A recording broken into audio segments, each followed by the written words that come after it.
historic Juvenile Justice Bill was unanimously passed by the National Assembly last evening. Here is Stacey Carmichael with that report. The Juvenile Justice Bill will pave the way for Guyana to fulfill various international treaty obligations.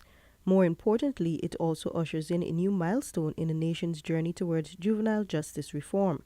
The bill, Minister of Public Security KHEMRAJ RAMJATTAN explained, covered the legal actions that could be taken once juveniles commit an offense and gives those committed or incarcerated a second chance to redeem themselves. This spent 14 years under a PPP administration, 3 years under no AFC administration.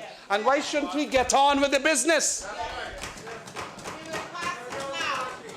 Yes, yes. And so it is important that that be appreciated, and we understand then that these provisions in this are very, very exhaustive. They cater for a lot of the niceties that are asked of in the international obligations. Attorney General BASIL Williams alluded to the bill's measures that speak to the mode of dealing with those juveniles found guilty of offenses. Further diversion allows for effective and timely interventions focused on correcting offending behavior.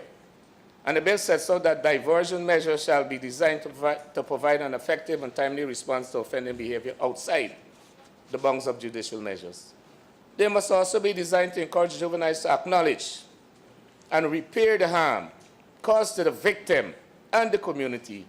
In her support of the legislation, Minister of Social Protection AMNA Ali noted that the measures will ensure access to facilities for the custody, education and rehabilitation for juvenile offenders, protect them from harm and increase their chances of a better life.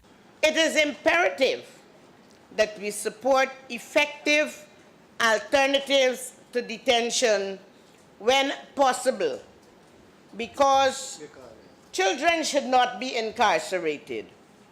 The vast majority of children who are incarcerated have been accused of minor or non-violent crimes, and they should not be stigmatized and ostracized for having committed relatively minor acts.